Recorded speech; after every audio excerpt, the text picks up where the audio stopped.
Hello, this is Ali welcoming you to the 2218th edition of the Enfield Talking Newspaper, Dateline 16th of January 2020. The readers this week are Danny, Kitty, Ali and a new reader, Patrick, with Peter on the controls. The editor was Phillip and the production and distribution team is Lindsay and Jean. Our title music is Country Rock Polka composed by Pat Pree, Fernand Bouillon, Harry Breuer and performed by Jean-Jacques Perret, and is used with his kind permission. The local news stories that we will be reading come from the Enfield Independent and from the Enfield Dispatch magazine and are their copyright. The lead story this week is Woman Posed as Teenage Boy to Groom Underage Girls. Before the news, the sunrise and sunset times for the week beginning 20th of January are sunrise 7:55 and sunset 16:28. Do get in touch with us to share your own news and special announcements. We love to hear from you. If you have any comments about the Enfield Talking newspaper, please phone Diane de Jersey on 020-8805-6578. She is your listener's representative and will be pleased to help you. Now, Patrick will read the first item of local news.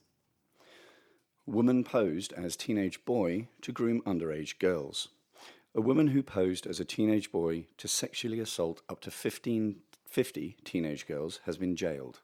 Gemma Watts of Pembroke Avenue, Enfield, was sentenced at Winchester Crown Court on Friday, January the 10th, to 8 years imprisonment after pleading guilty on November the 28th. She was placed on the sex offenders register for life and she was made subject to a lifelong sexual harm prevention order.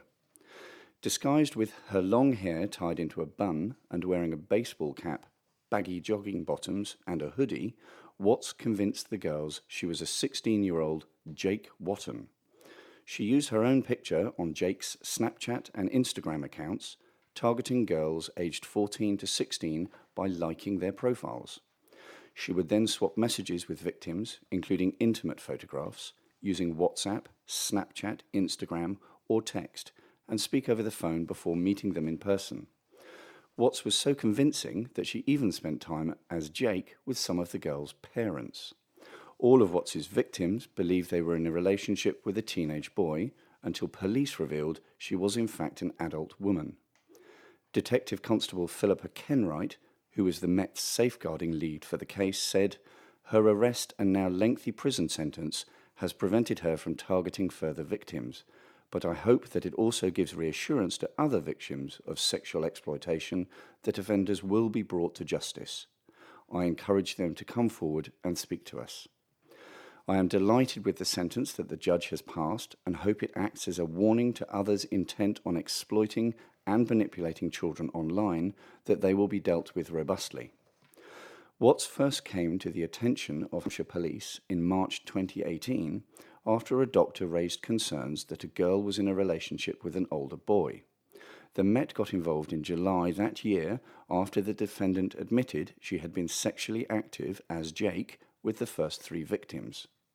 Officers executed a search warrant at Watts' home address in July 2018 and arrested her for a number of serious sexual offences. She was released under investigation by the South East Force, but arrested again in October 2018 by BTP officers who found her with the 4th girl from the West Midlands after the victim was reported missing by her parents. In November 2018, officers from the Met obtained an interim sexual risk order from Stratford Magistrates Court, which allowed Watts to be monitored by officers to prevent her from reoffending until charges were authorised by the Crown Prosecution Service in Hampshire. A final sexual risk order was obtained on the 2nd of May 2019 and Watts was charged on the 12th of September 2019. Mayor disappointed in number of new police.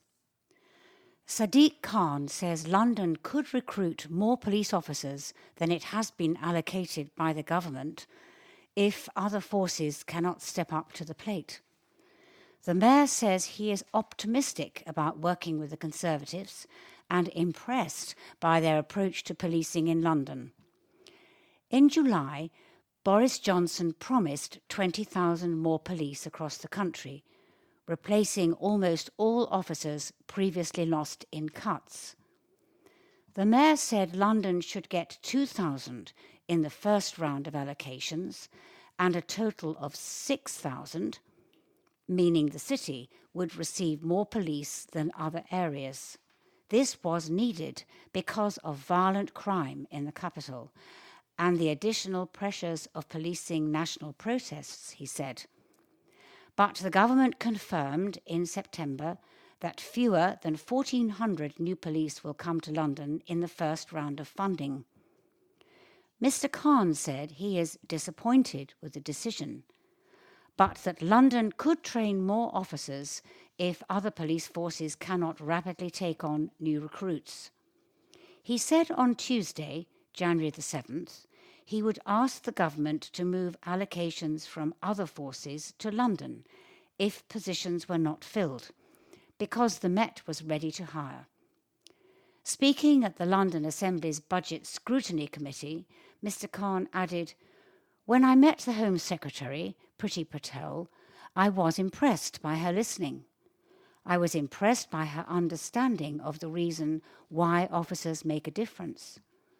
Soon after our meeting, she announced the additional number of officers coming to us. I was disappointed that it was only 1,300, but that's still more than we had before." He added, "The Commissioner, Cressida Dick, is making a good case operationally why we need these extra officers. It's not about a London animus or about bias. It's about realising actually that we've got these needs." Mr. Khan also praised the Prime Minister and the Home Secretary's approach. He said, "I've been really impressed by the receptiveness of both the Home Secretary and the Prime Minister to listen to our lobbying." Speed cameras to be installed following spate of accidents.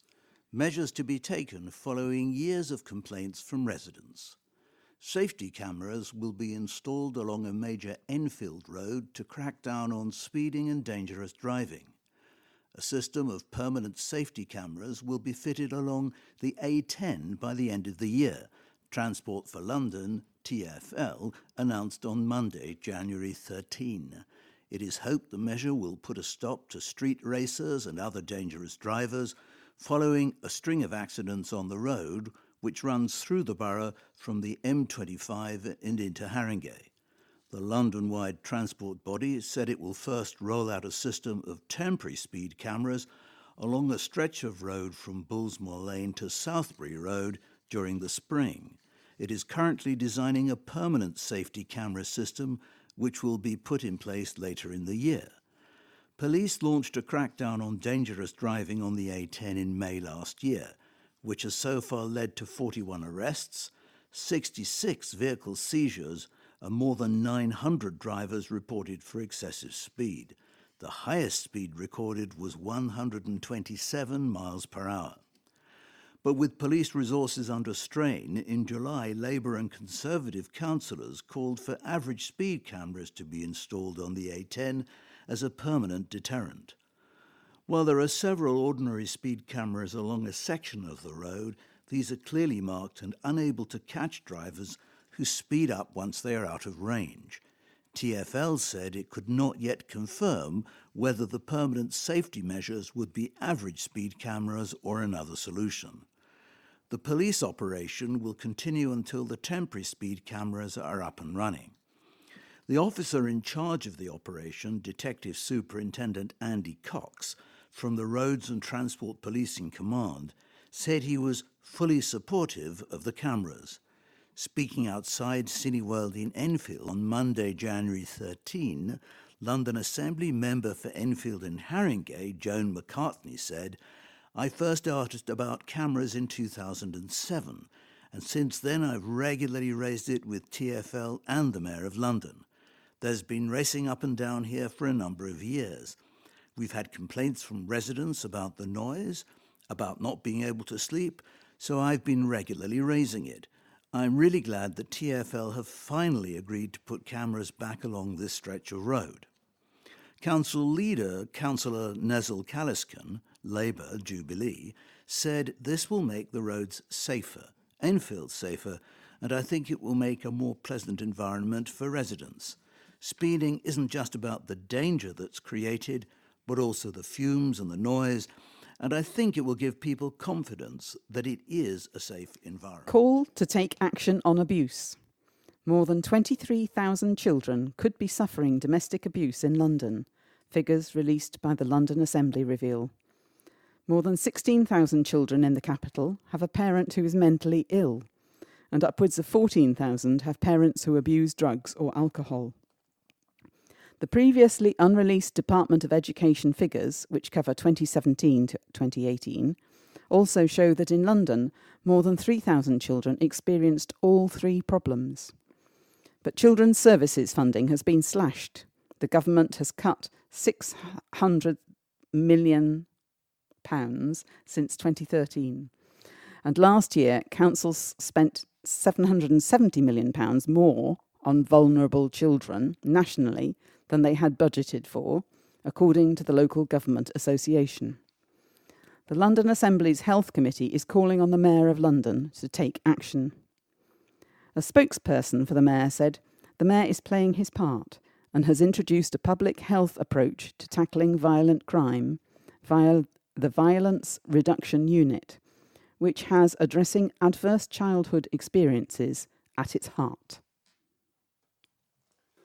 Police have issued an urgent appeal for help to catch two bungling robbers, as a third was convicted of snatching more than £20,000 worth of jewellery.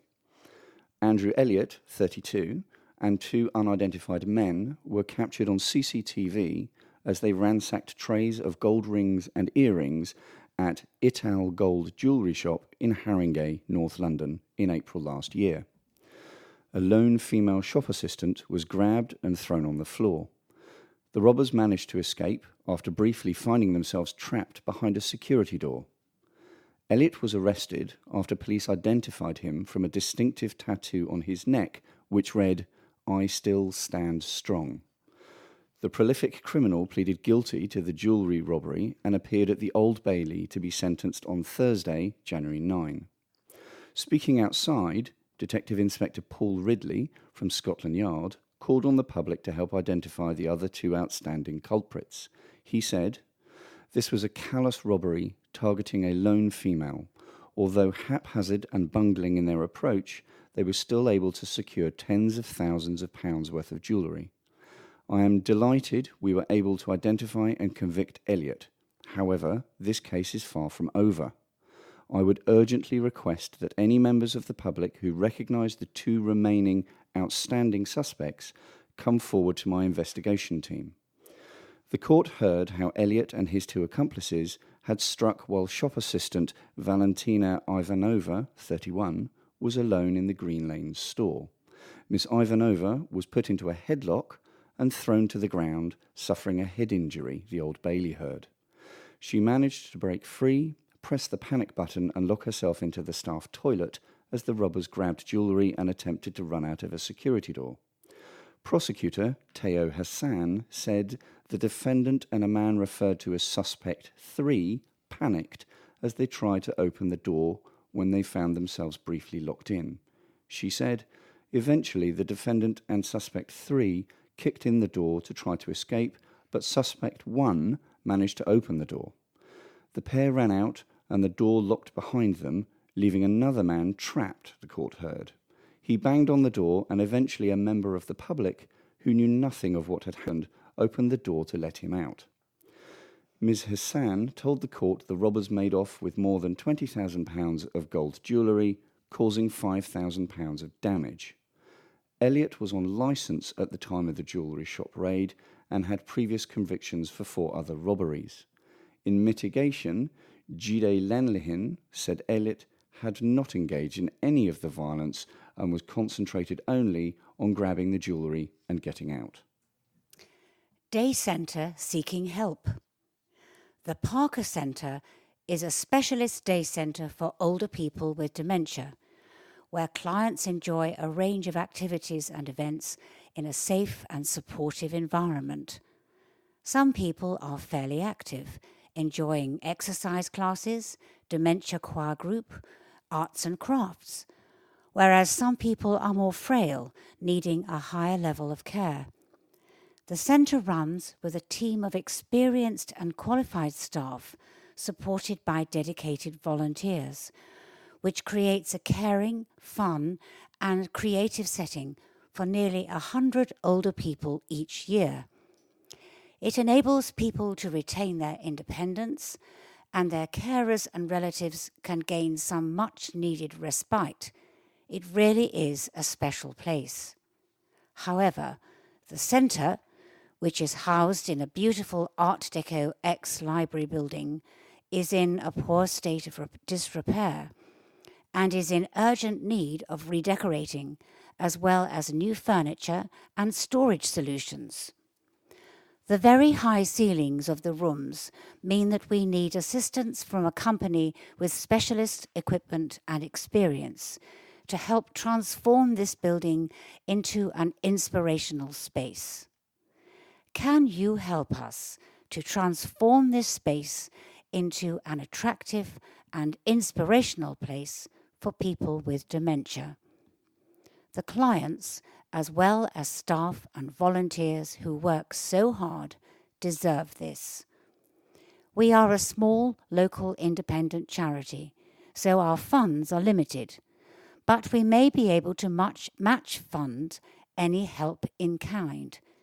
Please get in touch with us at vanetta.hunt@ageUKenfield.org.uk to discuss ways in which you may be able to help. 5 arrested in drugs crackdown. Warrants have been executed at several addresses as police aim to crack down on the supply of drugs. 11 warrants, 3 of which were in Enfield, had been executed across London and Kent on the morning of Wednesday, January 8. 5 people between 25 and 40 years old were arrested and taken into custody. The warrants were executed as part of Operation Dissemble, an ongoing operation to tackle drug supply in London's West End. Officers from the Met Central West BCU, Task Force, Met Detention and Forensic Services, along with colleagues from the Crown Prosecution Service, CPS, Westminster City Council and drug diversion agencies, were involved in the operation. Detective Superintendent Nick Sumner from the Met's Central West Basic Command Unit said, "This operation is a continued campaign to arrest and charge those involved in bringing and selling drugs in the Soho and Cambridge Circus area." Within the 3 days, we have executed warrants as part of this operation. 5 people have now been arrested, and we will continue to make further arrests as more intelligence comes to light. The addresses where warrants were executed include Falconer Walk, Islington N7, Old Hill Street, London N16, Ascot Gardens, Enfield, EN3, Carterhatch Road, Enfield, EN3, Homewood Road, Enfield, EN3, Sylvan Hill, Crystal Palace, SE19, Park Avenue, Southall, UB1, Cambridge Circus, WC2H, King Weston Close, Cricklewood, NW2, Lawson Road, Enfield, EN3, and 7 Close, Tunbridge, Kent. New energy company for London. Sadiq Khan has launched a new energy company for Londoners, offering affordable green power in the capital. The mayor says switching to London Power could save the average household £300 on a fixed-rate tariff. Customers on prepayment plans could save £160 on average by switching compared to rates from the big 6 energy companies. And London Power users will always be rolled over to the cheapest tariff at the end of their contract, removing the risk of steep price hikes after the first year. All electricity will be renewable, although gas will not currently be from sustainable sources. Any profit from London Power will be reinvested in the city to tackle fuel poverty or combat climate change. The capital spends £3.5 billion on gas and electricity each year, but 1 in 10 households is living in fuel poverty, according to National Energy Action. With over 1 million Londoners struggling to pay for utilities, the charity says the problem is the worst since records began. Haringey, Brent, Waltham Forest, Redbridge, Ealing and Harrow are in the worst 10% nationally. Government urged to commit to Crossrail 2. Experts doubt whether major rail project will go ahead. A proposed new railway through Enfield could transform the borough and increase people's quality of life, but there are growing doubts over whether it will be built. Crossrail 2 is planned to add significant extra capacity to the West Anglia main line in the east of the borough and provide a regular, direct rail service to southwest London via the West End. A second branch of the route could terminate at New Southgate. However, delays and cost overruns to Crossrail 1, which had been due to open in 2018 but will not start running for at least another year, have sapped enthusiasm for a second major rail link through the capital. A conference hosted last month by the Policy Forum for London brought together several experts in major public infrastructure projects to discuss progress on Crossrail 2, with a speaker from Enfield Council invited to highlight the benefits it would bring to the borough. The Congress Centre in central London heard that shifting political priorities and concerns over funding sources had put Crossrail 2 at risk. But Neeru Karir, head of strategic planning and design at Enfield Council, told the audience the £30 billion project still had huge potential. Neeru said, "We suffer from economic and social deprivation. Improved connections to London would secure employment opportunities and affordable housing for previously excluded communities. Crossrail 2 is about transformative impact, and at the heart of that is reducing inequality. It would realise the ambitions of our residents." Neeru warned that the local authority could not plan in a vacuum and needed to see a firm commitment to Crossrail 2 from the government. Doing so would also propel delivery at the council's flagship housing redevelopment scheme, Meridian Water, where the council wants to build 10,000 homes. She added, "The opportunities that Crossrail 2 present would enable us to increase people's quality of life.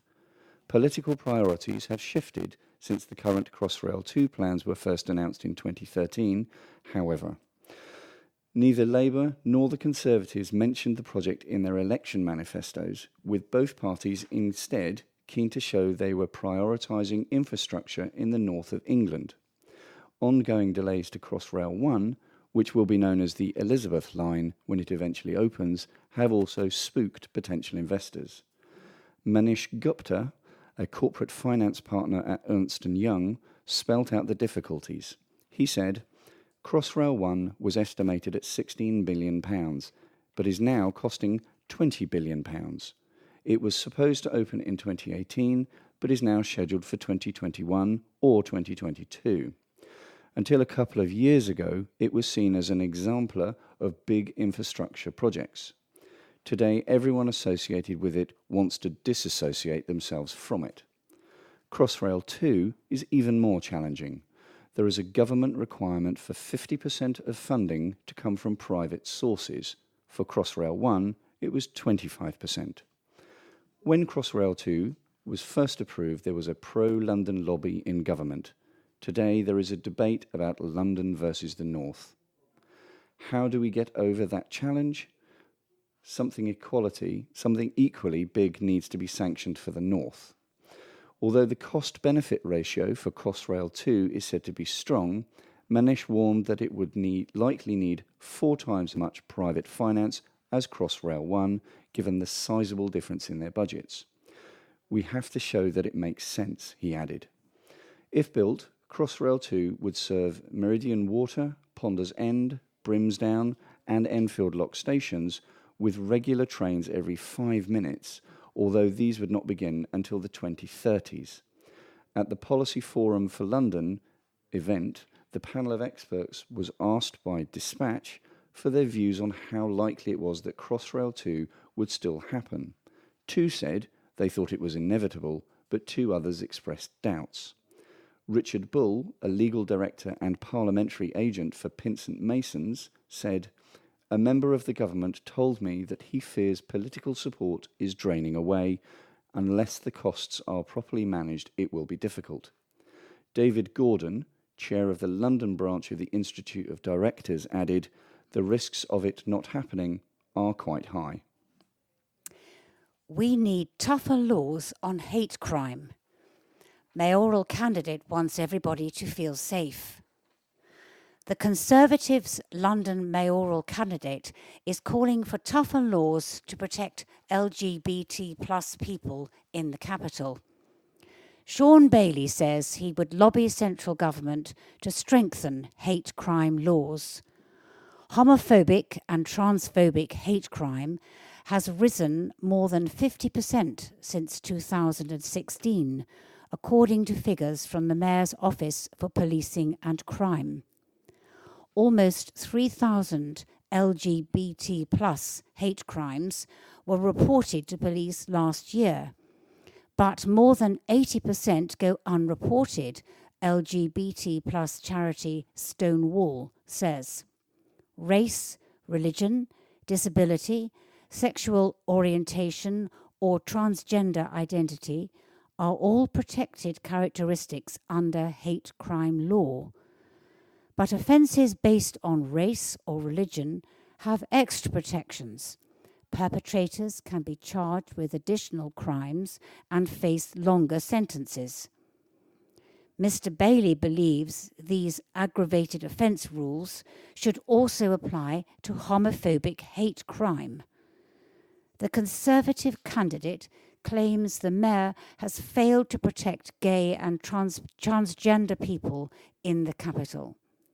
Mr. Bailey said, "This failure is emblematic of the entire Khan approach to government. Promise lots, deliver little. Not a single Londoner should feel unsafe for being themselves. That message must reach out to London, and it must come from the very top at City Hall." Responding to the policy announcement, the Mayor told the local democracy service he was happy to work with anybody to tackle hate crime. But Mr. Khan said they must demonstrate they really are an LGBT plus ally. He said, "I am the first Mayor who pride after pride after pride I've been leading the Pride March. But I've also been making it quite clear that we've got to be a city that doesn't just tolerate difference, but respects it, celebrates it, and embraces it. That means when our Prime Minister says things which are clearly homophobic, they get called out." What I'd like to see Mr. Bailey do, rather than be a sycophant of Boris Johnson, is to call him out when he's being clearly homophobic. Mr. Khan has previously condemned Mr. Johnson's homophobic, racist, and Islamophobic comments. Will the local authority help fund your care in old age? Autumn Gardens and Anastasia Lodge care homes and day care services have offered specialist care for older people in Southgate and Winchmore Hill for 30 years. To find out more about their services, please visit www.autumn-gardens.com or contact 020 8344 2600. The first step in accessing support from your local authority is to request a free needs assessment to establish what level of care is required. After the needs assessment, if the council decides that you have eligible needs for a placement in a care home, they will then arrange a financial assessment, also known as a means test. This will look at your capital, savings and assets, and income to determine whether you are eligible for financial support towards the cost of your care. Please note that where NHS continuing healthcare is required, this is funded by the NHS and is not currently means tested. How the means test works across England and Northern Ireland. For the financial year 2019 to 2020, If your total capital is less than £14,250, you may be entitled to maximum support from the local authority. You are unlikely to have to contribute from your capital, but you may be expected to contribute from your income. More than £14,250, but less than £23,250, you may receive some support from the local authority, but are likely to have to contribute also. More than £23,250, you will have to pay the full cost of your care as a self-funder. If you have less than £23,250 in capital, but a weekly income that is considered high enough, you may also have to pay all of your fees. If you're being assessed for 24-hour care in a care home and you own your own home, its value will usually be counted as part of your capital.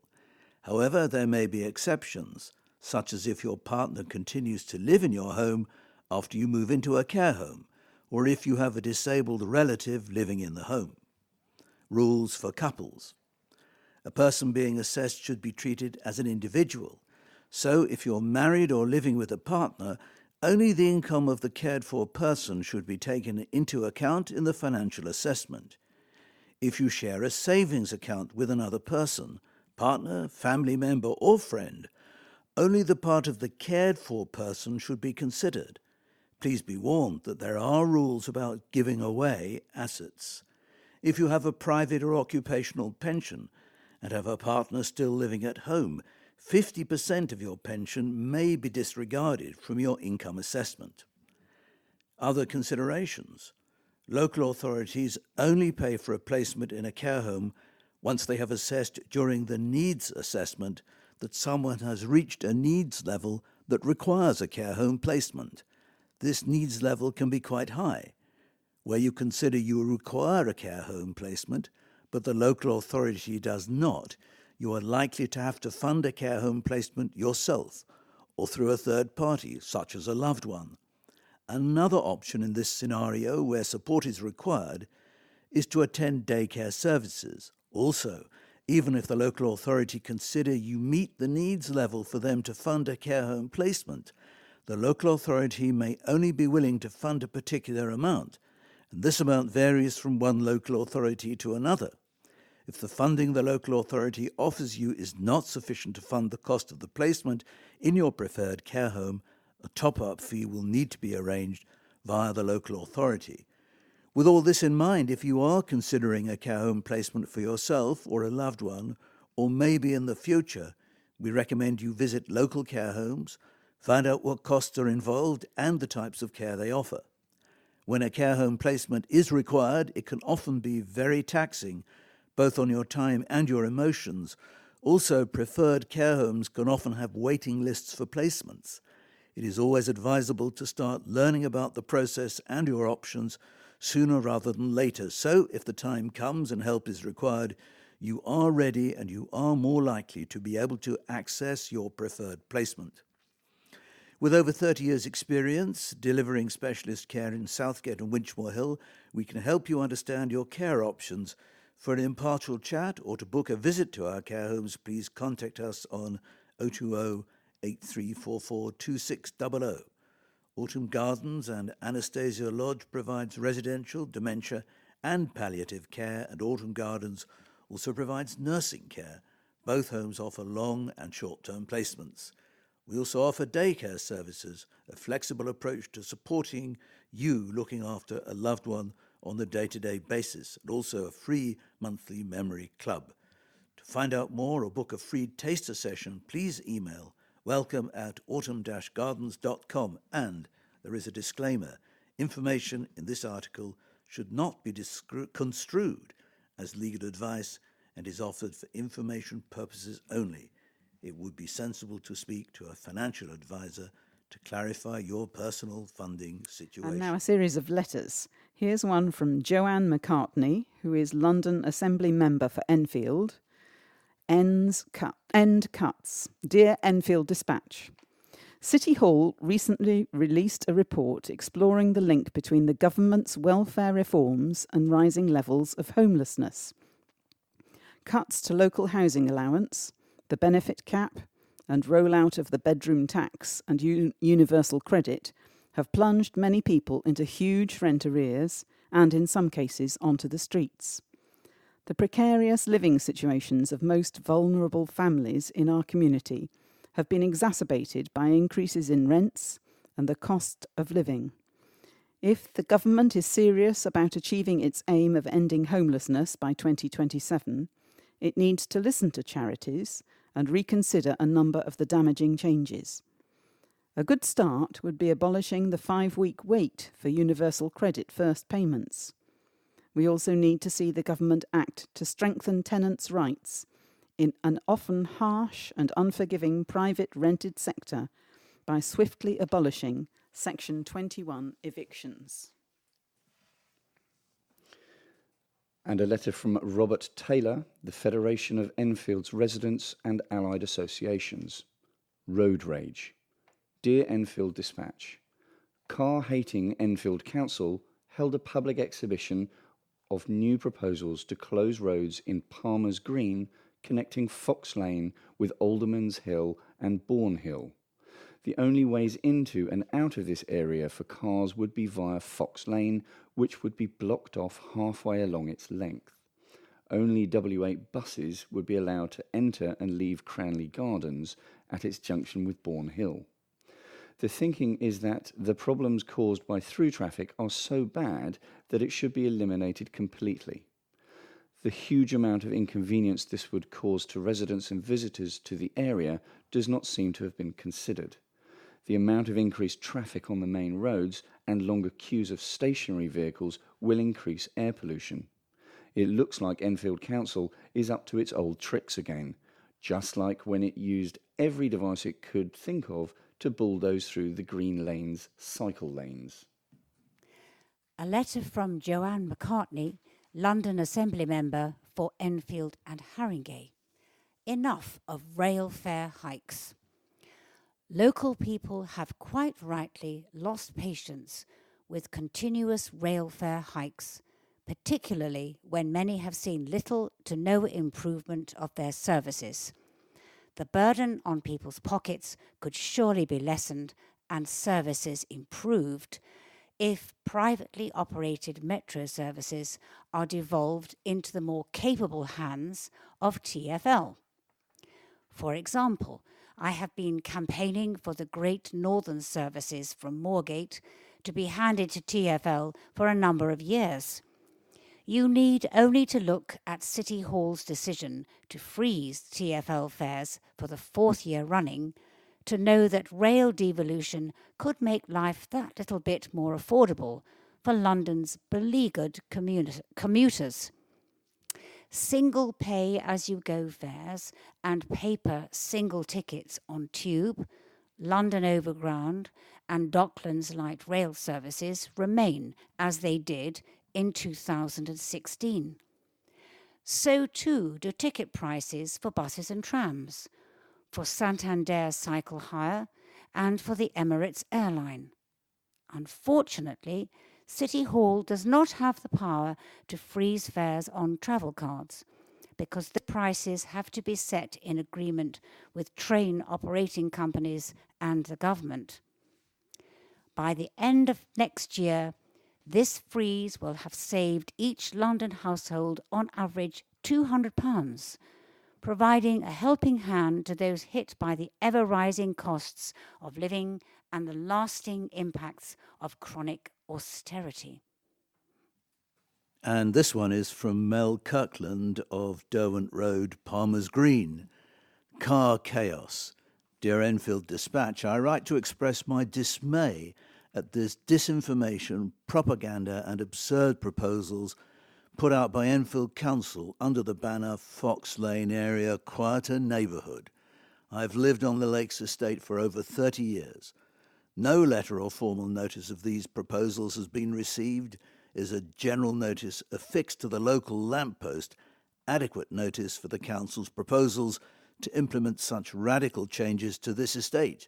Where are the rules set out for notifying residents? The proposals will massively affect all car journeys. From my house to reach Alderman's Hill, 300 yards away, would become a trip of 2.5 miles up to Southgate Circus and back down. Any journey to the North Circular will involve 2 additional miles and 30 minutes extra when traffic is busy, with additional congestion created along the route and, of course, added pollution and stress. These appalling proposals are being pushed through with little consultation. Points against lowly Regent.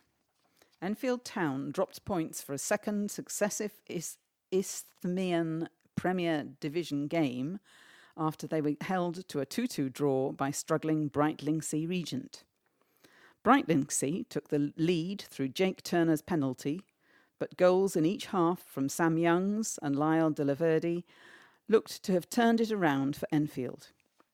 However, Romario Dunn struck again for the visitors to secure a share of the points. Town were without their 2 biggest goal threats this season after Mohamedou Faal completed his move to Football League side Bolton Wanderers and Billy Bricknell missed the game through suspension. Ken Charles and Casey eBay started in their place. The first attack of the game went Enfield's way, and they were unlucky to not take the lead from it when De La Verde shot into a crowded penalty area and the ball was hacked away. However, only 11 minutes had elapsed when Brightlingsea were handed the opportunity to take the lead as Nathan MacDonald brought down Jerry Kamanzi in the area and Turner scored emphatically from the spot. Enfield stepped things up in the hunt for an equaliser, but they were denied twice by R's keeper, Charlie Turner, who denied both De La Verde and Joe Payne. However, there was nothing he could do about the eventual equaliser, which arrived on 25 minutes. Payne's long throw caused a scramble in the box after Turner could only punch it clear. Mark Weatherstone's effort in the ensuing melee was clawed off the line, but the ball was eventually forced home by Youngs from close range.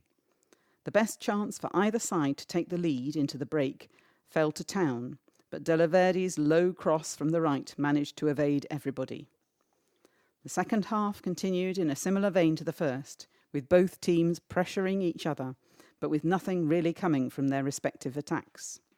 However, when Ryan Blackman was needlessly brought down on the edge of the area by Matt Cripps, De La Verde stepped up to curl a wonderful left-footed free kick beyond Turner into the corner with just 11 minutes to go. It should have been that, but Brightlingsea showed their battling qualities, and within 5 minutes they had the game level again, when a loose ball broke to Dunn in the area and he squeezed it beyond MacDonald to rescue a point. The draw moves Brightlingsea out of the relegation zone, while Town sit 2 places shy of the playoff spots ahead of next week's visit to 18th placed Cheshunt. Borough beaten by in-form Stotfold to stay 8th. Gap increases between Panthers and Eagles. Elliot Harris scored the only goal for Enfield Borough as they were defeated 4-1 away at in-form Stotfold. Goals from Kim Forsyth, Jordan Cleghorn and Robbie Buchanan put the Bedfordshire side out of sight by the break. Harris's free kick pulled one back for the visitors, but Owen Robertson tapped in a 4th. Stotfold, unbeaten since November, started the better of the 2 sides and took the lead after 22 minutes when Forsyth headed in from Robertson's corner, and it was another corner that produced the second when Barnes delivered for Cleghorn to nod home. It was then 3 before the break when a free kick was flicked into Buchanan's path by Forsyth and he calmly slotted by Wojcik. The visitors improved in the second half and pulled a goal back when Harris curled in a superb free kick, but the reprieve was short and Stotfold scored again late on when Robertson tapped into an empty net following Kasper Wojcik's save. Enfield return home this Saturday when they host Hillingdon Borough, kicking off at 3 p.m. In good confidence, Pauline Ferguson tells James Cracknell why she is determined to help women into the world of work. Women can face a unique set of challenges when entering the world of work, and Pauline Ferguson is determined to help them. This year, the former social worker is launching a series of workshops and coaching sessions designed to help empower women who may lack the confidence needed to approach potential employers and succeed in job interviews. Pauline has identified several key factors that she says disproportionately affect women when they look for jobs. Lack of self-esteem, confidence, choice, and hope all play a part in preventing women from making progress with their careers. I wanted to look at how to help women with no confidence who don't believe they can get a job, Pauline tells me. When I was younger, there were a lot of positive people around me who pushed me to go into work, and that helped me to keep my focus and get to the level I did. I always remembered the people who helped me build my confidence, and it became the backbone of everything I did. It was never easy, but I think those people keep you going. After 20 years of being a social worker, Pauline decided a few years ago to retrain as a psychotherapist, while also pursuing her passion of making jewellery and ceramics for sale at local markets. With the support of Unlimited and Bontagu Big Local, Pauline is now determined to share her experience in the world of work to help empower other women to chase their dreams. The women I have worked with say I don't treat them like they are nothing. I respect them and show empathy. If you don't have that in your life, it can be very difficult to gain that confidence you need. I have seen women with such low confidence that they don't even want to go to a training session. They are not getting the help they needed from the job centre. I want to be that link between the two. Pauline began to run some taster sessions at the Arc in Edmonton to see whether her empowerment techniques could make a difference for women who are struggling. They were for women interested in health and social care. Not only did they find it positive, there were women who decided to go on into education. I decided to continue working with women in groups and one-to-one sessions in order to facilitate change and help these women contribute to society. My project is going to offer a series of workshops for women, building their confidence. Some of them may not have had a job interview in 10 years. Isolation is one of the biggest issues women face when they have been out of work for a long time looking after children.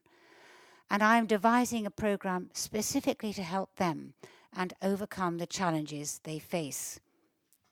Pauline is now working on a launch event for the project and is looking for other organisations she could partner with in Enfield to help fund it in the long term.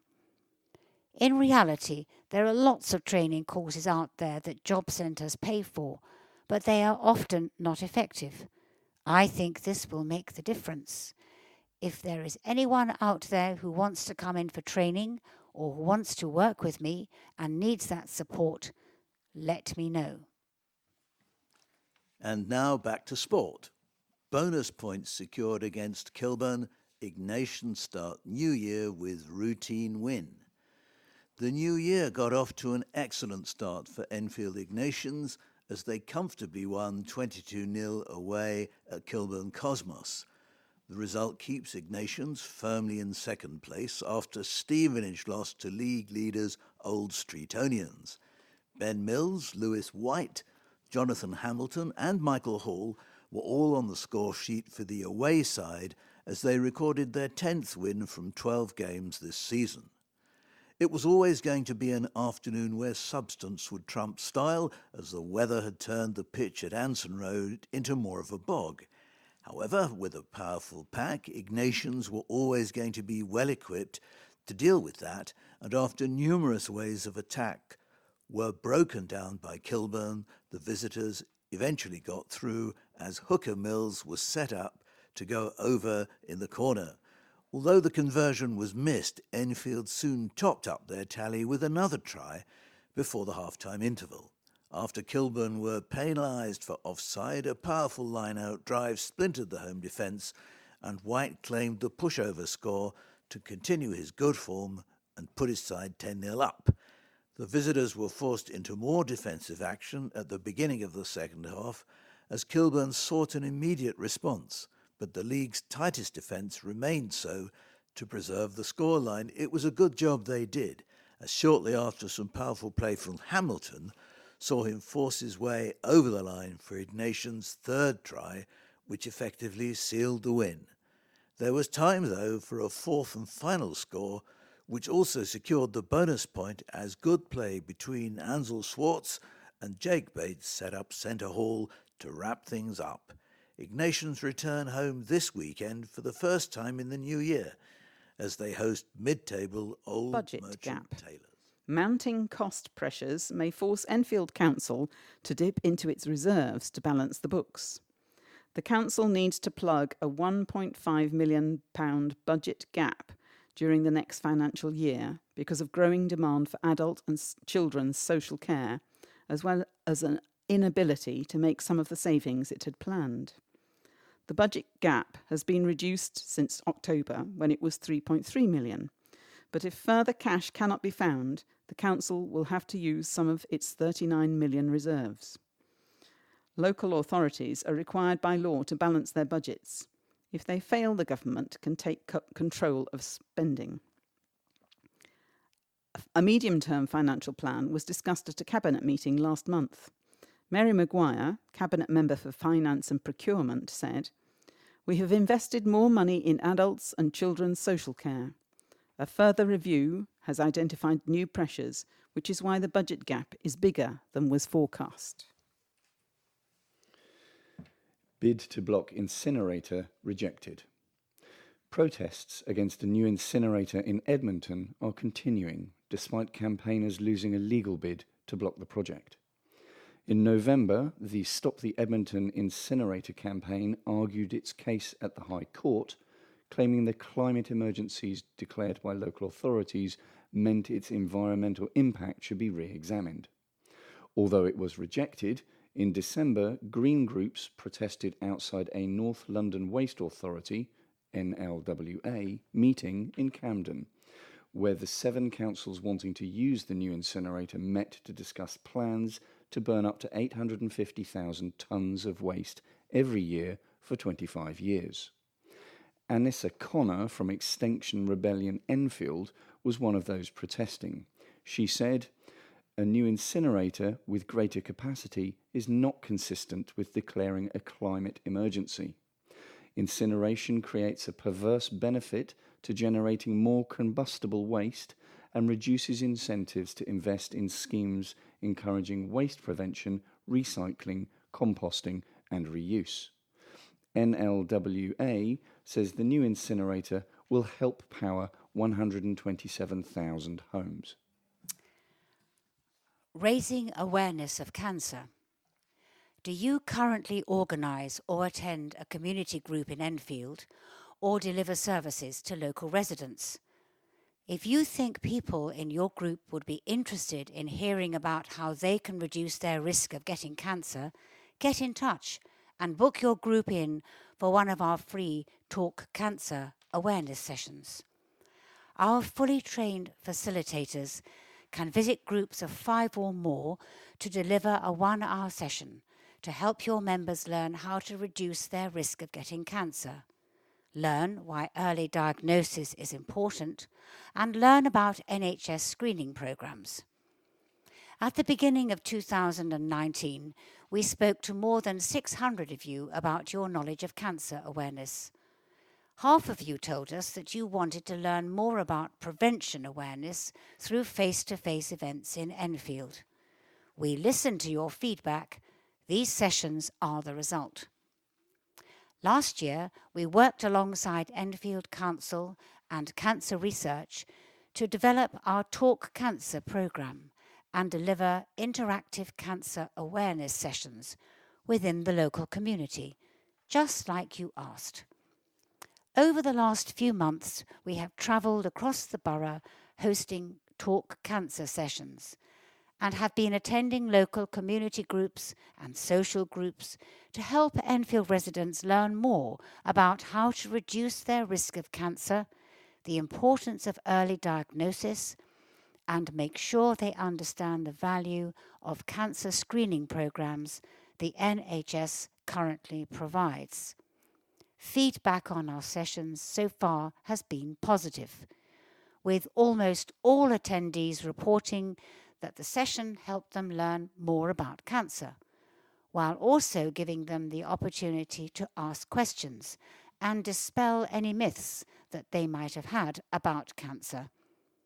This year, we want to make sure that all local community organisations in Enfield have the opportunity to attend a Talk Cancer session. So, don't miss out. Book your session today.